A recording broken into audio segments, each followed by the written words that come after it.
Hello दोस्तों, welcome आपका career builder channel पे। और आज आप जानते हैं कि आईबीपीएस आरआरबी का नोटिफिकेशन आउट हो चुका है। चाहे वो ऑफिस असिस्टेंट के लिए हो, चाहे फिर वो ऑफिसर स्केल 1, सेकंड और थर्ड के लिए हो, तो उन सभी के लिए नोटिफिकेशन जारी हो चुका है। और चलिए अब हम नोटिफिकेशन को ही आपके सामने रखेंगे, क्योंकि नोटिफिकेशन से हर एक चीज़ जानकारी आपको अच्छे से प्राप्त हो जाएगी। फिर हम आपको बताएंगे प्रीलिम्स और हर चीज़ का आपको एग्ज़ाम पैटर्न, सैलरी स्लिप या स्टेट वाइज कट ऑफ, ये सब चीज़ें हम आपको बता देंगे। तो बस वीडियो पर बने रहिए और अंत तक देखते रहिए। तो दोस्तों देखिए, ये रहा आपका आईबीपीएस आरआरबी का नोटिफिकेशन। और हम देख सकते हैं कि जो आपकी ऑनलाइन रजिस्ट्रेशन की या एप्लीकेशन की जो डेट है वो 7 जून 2024 से लेकर 27 जून 2024 तक रखी गई है। पेमेंट की भी यही डेट है। और जो आपका प्री एग्जामिनेशन ट्रेनिंग पीईटी होगी वो जुलाई 2024 में होगी। और कोड ऑफ कंडक्ट जो प्री एग्जामिनेशन ट्रेनिंग पीईटी होगी वो 22 जुलाई 2024 से 27 जुलाई 2024 तक होगा। और जो आपका कॉल लेटर यानी कि एग्जामिनेशन प्रीलिम्स का एडमिट कार्ड है वो जुलाई अगस्त में जारी कर दिया जाएगा। और ऑनलाइन जो एग्जामिनेशन है वो अगस्त में होगा। लेकिन जैसे कि आपको जानकारी इसकी पता भी है कि वो लगभग 3 अगस्त से शुरू होंगी। इसकी कुछ डेट निर्धारित है, वो मैं आपको बता दूंगा। फिर हम देखते हैं, देखिए result of the online prelims examination, वो अगर अगस्त में पेपर हुआ है तो सितंबर में आपका रिजल्ट आ जाएगा। फिर मेंस के लिए सितंबर में आपको वो मिल जाएगा कॉल लेटर। और सितंबर और अक्टूबर में आपका मेंस का एग्जामिनेशन हो जाएगा, फिर उसका भी रिजल्ट आ जाएगा अक्टूबर में। और इसकी जो सबसे बड़ी बात है दोस्तों आरआरबी की, वो हमेशा 1 जनवरी यानी कि न्यू ईयर पर वो अपना रिजल्ट देती है और बच्चों को बताती है कि आपका न्यू ईयर अच्छा गया है या फिर ख़राब गया है। चलिए हम ये देखते हैं टॉपिक कल क्यों, ये तो हम देख ही लेंगे, कोई बात नहीं। ये कैसे हम अप्लाई कर सकते हैं, किस तरीके से हम रह इसको देख लेंगे। ये मोस्ट इंपॉर्टेंट कुछ पॉइंट्स इसमें बताए गए हैं, लेकिन जो भी इंपॉर्टेंट पॉइंट है जो आपको जानने चाहिए वो मैं आपको ज़रूर बताऊंगा दोस्तों। चलिए बढ़ते हैं हम आगे। ये देख लीजिए कि table participating regional rural bank in this state. देखिए ये स्टेट हैं और उनमें ये कुछ बैंक्स हैं। तो आप यहाँ से ये देख सकते हैं कि आपको कौन सा बैंक आपको चूज़ करना है, दिल्ली के हो या दूसरे स्टेट के हो, तो वो चीज़ आपको यहाँ से देखनी है। फिर देखते हैं एलिजिबिलिटी क्राइटेरिया वो किस तरीके से रखा गया है। तो देखिए वो सिटीजन ऑफ इंडिया होना चाहिए, नेपाल का हो जाए या फिर भूटान का हो जाए तो कोई दिक्कत नहीं है, रिफ्यूजी होना चाहिए, तिब्बतन होना चाहिए। और चलिए फिर आगे देखते हैं ग्रुप बी में फॉर ऑफिस। देखिए दोस्तों, ये आपके कुछ एज लिमिट रखी गई है कि जो ऑफिस असिस्टेंट है उसकी जो एज है वो 18 से 28 साल रहनी चाहिए। और जो ऑफिसर स्केल 1 है यानी कि जिसको हम पीओ बोलते हैं, आईबीपीएस आरआरबी पीओ बोलते हैं, उसके 18 से 30 साल। ऑफिसर स्केल सेकंड जो है वो 21 से 32 साल। ऑफिसर स्केल थर्ड जो है वो 21 से 40 साल इसमें रखी गई हैं। और अगर मैं आपको बता दूं कि जो आपकी the maximum age limit specify about the applicable to general category candidates and EWS candidate, तो देखिए उसमें जो आपको थोड़ा सा रिलैक्सेशन मिल जाता है। तो एसटी एससी के लिए 5 ईयर, ओबीसी के लिए 3 ईयर। और हम आगे चलते हैं दोस्तों। ये जानकारी आप पढ़ लीजिए नोटिफिकेशन, कोई दिक्कत वाली बात नहीं है। अच्छा, जो इसमें अब आप देख लेते हैं कुछ और चीज़ भी है क्या, बिल्कुल देखेंगे। चलते रहिए चलते रहिए चलते रहिए, ये इतना कुछ इम्पोर्टेंट नहीं है।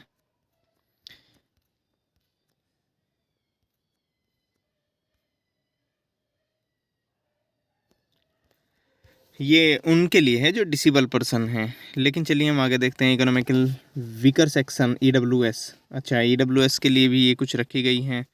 चलिए आगे देखते हैं। देखिए ये है आपकी असेंशियल एजुकेशनल क्वालिफिकेशन। तो आपको इन चीज़ों के लिए, चाहे वो क्लर्क की जॉब हो चाहे वो पीओ की जॉब हो, उसमें ना आपको bachelor degree in any stream होना ही होना चाहिए। लेकिन ऑफिसर सेकंड जो है वो अलग अलग चीज़ों के लिए, जैसे कि आप banking, finance, marketing, agriculture, horticulture, forestry, animal husbandry या इन सभी technology and management, law, economics and accountancy, इसमें आपकी बैचलर होनी चाहिए। या इन्फॉर्मेशन एंड टेक्नोलॉजी ऑफिसर में आपने कंप्यूटर साइंस में, किस तरीके से इलेक्ट्रॉनिक्स में, कम्युनिकेशन में आपने ये किया हो। आपसे ये कुछ सर्टिफिकेट होने चाहिए आपके पास, PHP, C++, जावा, VB, VC, OCP, ये कुछ प्रोग्रामिंग लैंग्वेज है जिसमें आपकी ये होनी चाहिए। फिर देख लेते हैं, आगे चलते हैं। फिर हम यहाँ से बात करते हैं दोस्तों। अच्छा, अब देखते हैं जो आपकी फ़ीस रखी गई है वो कितनी रखी गई है, एप्लीकेशन फ़ीस। तो जो आपके SC ST हैं, PWBD हैं, उनके लिए 175 रुपये रखी गई है। और जो बाकी अदर कैंडिडेट हैं उनके लिए 850 रुपये रखी गई है। इसी तरीके से ये ऑफिसर स्केल 1 और 2 और 3rd के लिए हैं, और इसी तरीके से ऑफिस असिस्टेंट के लिए भी 850 रुपये और ST/SC के लिए 175 रुपये रखी गई है। चलिए अब यहाँ से आप ये देख लीजिए कि जो ऑफिस असिस्टेंट है, चाहे वो प्रीलिम ऑफिसर स्केल 1 है, इन दोनों में ही जो होता है रीजनिंग और न्यूमेरिकल एप्टीट्यूड आपका प्रीलिम्स एग्जामिनेशन में आता है, और 40 क्वेश्चन होते हैं इसमें, और 40 मार्क्स के होते हैं। 45 आपको कंपोजिट टाइम मिलता है दोनों के लिए, आप दोनों को कोई से को भी पहले और बाद में कर सकते हैं। और इस तरीके से आपको 45 मिनट में 85 क्वेश्चन जो कि बहुत ईजी टाइप के होते हैं उनको करना होता है, और आप इस तरीके से प्रीलिम्स को क्वालिफाई कर सकते हैं, चाहे फिर वो ऑफिस असिस्टेंट को, या फिर ऑफिस असिस्टेंट मतलब क्लर्क, या फिर वो फिर ऑफिसर स्केल 1 का हो। तो आप यहाँ से देख लीजिए दोस्तों, ऑफिस असिस्टेंट का जो मेंस का एग्जामिनेशन होगा जिसके हिसाब पे मेरिट लगेगी वो ये रहा। फिर देखते हैं ऑफिसर स्केल का जो ये एग्ज़ाम पैटर्न है वो ये रहा, मेंस का एग्ज़ाम पैटर्न, और इसी तरीके से जो आपके बाद में भी यही होते हैं। फिर चलिए आगे चलते हैं। अच्छा, अब ये देख लीजिए ऑफिसर स्केल 2 जो जनरल बैंकिंग ऑफिसर है, GBO जिसे हम बोलते हैं, उसके लिए जो एग्ज़ाम पैटर्न है मेंस का वो ये रहा। और इस तरीके से ही स्पेशलिस्ट कैडर का ये एग्ज़ाम पैटर्न इस तरीके से, आप इसका एक स्क्रीनशॉट ले सकते हैं, या फिर आप इसका एक नोटिफिकेशन भी डाउनलोड कर सकते हैं। मैं आपको इसको पिन कर दूंगा डिस्क्रिप्शन में, आप वहाँ से डाउनलोड इसको कर सकते हैं। ये कुछ इंटरव्यू के लिए टिप्स हैं, आप देख सकते हैं, बिल्कुल देख सकते हैं। अभी मैंने आपको केवल और केवल नोटिफिकेशन को रीड करना दिखाया है, किस तरीके से हम इसमें अपनी जानकारी देख सकते हैं। और चलिए, ये तो मैंने आपको बता ही दिया है कि 850 रुपये फ़ीस रखी गई है। अच्छा, candidate are required to upload there, जब आप फॉर्म फिल करेंगे तो आपको photograph, signature, left thumb impression है, handwritten declaration, certificate as mentioned in clause. अच्छा, ये कुछ चीज़ें हैं जो आपको जब फॉर्म आप फिल करेंगे तब आपको ये मैंडेटरी होगा इन चीज़ों को रखना। जनरल इंस्ट्रक्शन है कैंडिडेट के लिए, आप इनको पढ़ लेंगे, प्रीलिम्स और मेंस एग्जामिनेशन के लिए हैं। ये बिल्कुल आपको किसी भी अगर आप चीज़ की जानकारी रखना चाहते हैं या किसी चीज़ का फॉर्म फिल करना चाहते हैं तो उसका नोटिफिकेशन तो दोस्तों आपको पता होना चाहिए।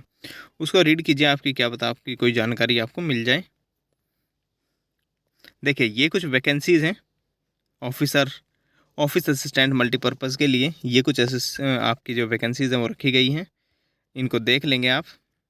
जब नोटिफिकेशन देखेंगे किस स्टेट में आपको कितनी वो मिल जाएगी, कौन से बैंक की कितनी है, तो आप यहाँ से देख सकते हैं अच्छी खासी। इसलिए इसकी कट ऑफ आई जाती है क्योंकि कुछ वैकेंसीज़ ही हैं, क्योंकि ये देश में लगभग कई हज़ार बैंक हैं, कई सौ बैंक हैं, तो उसमें कुछ वैकेंसीज़ आती हैं और वहाँ से आप देख सकते हैं।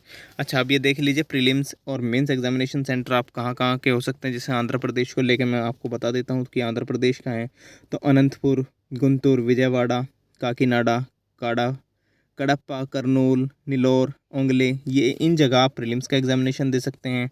और गुंटूर, विजयवाड़ा, कडप्पा, काकीनाडा, इन जगह आप मेंस का दे सकते हैं। इसी तरीके से हर स्टेट वाइज आपको दिया गया है, आप यहाँ से अपना वो चूज़ कर सकते हैं। अच्छा, अब ये फोटोग्राफ का कुछ डायमेंशन रखा गया है कि जो आपका फोटोग्राफ साइज़ है वो 4.5 सेंटीमीटर से 3.5 सेंटीमीटर का होना चाहिए। फोटोग्राफ का साइज़ भी बताया गया है दोस्तों, इतना होना चाहिए, रेड आई नहीं होनी चाहिए।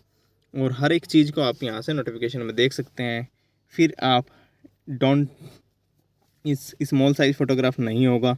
अच्छा, सिग्नेचर के लिए भी यहाँ पर बताया गया है कि 10 से 20 के भी आपको वो होना चाहिए। लेफ़्ट थंब इम्प्रेशन के लिए भी आपको बताया गया है कि किस तरीके से आपको यहाँ से रखना है। चलिए, अब मैं आपको कुछ इससे इम्पोर्टेंट जानकारी दिखा देता हूँ।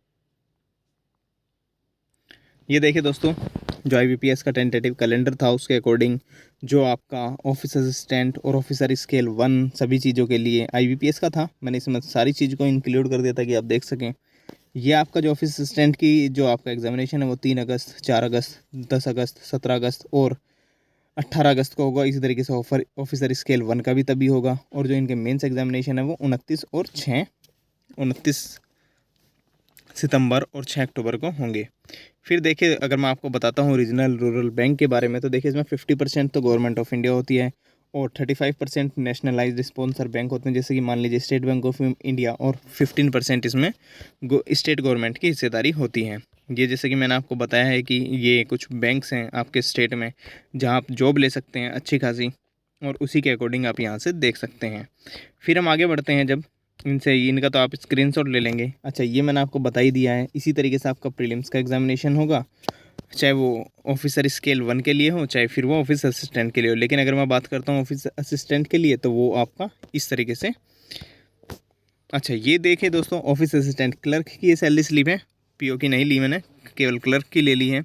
और इसमें आपको दिखेगा कि 42,456 रुपये आपकी सैलरी है, और उसमें से 6,282 का डिडक्शन हो जाता है, जिस तरीके से आपको 36,174 रुपये आपको बैंक अकाउंट में मिल जाते हैं। ये कुछ आपकी कट ऑफ है ऑफिसर स्केल 1 के लिए, वो सॉरी ऑफिस असिस्टेंट के लिए, क्लर्क के लिए यार, जो आपको 80 में से लानी होती हैं। चलिए देख लीजिए, क्वांट है, ये हर एक चीज़ को मैंने आपको यहाँ पर बताने की कोशिश की है। ये उसका सिलेबस है दोस्तों, क्वांटिटेटिव एप्टीट्यूड का, रीजनिंग का और इंग्लिश का। इंग्लिश इसके मेंस में आती है। यहाँ से आप देख सकते हैं रीजनिंग का और कंप्यूटर का भी क्वांटिटेटिव एप्टीट्यूड का syllabus, reasoning and computer aptitude का सिलेबस, ये मेंस के लिए, जनरल अवेयरनेस का, इंग्लिश का। और स्ट्रेटजी कुछ नहीं है, स्ट्रेटजी केवल यही है कि सबसे पहले आपको अपना सिलेबस कंप्लीट करना होगा, 2 से 3 बार उसको रिवाइज़ करना होगा, और उसको डीपली रिवाइज़ करना होगा, उसको मॉक टेस्ट लगाने होंगे। जितना मॉक टेस्ट लगाओगे उतना अच्छा होगा।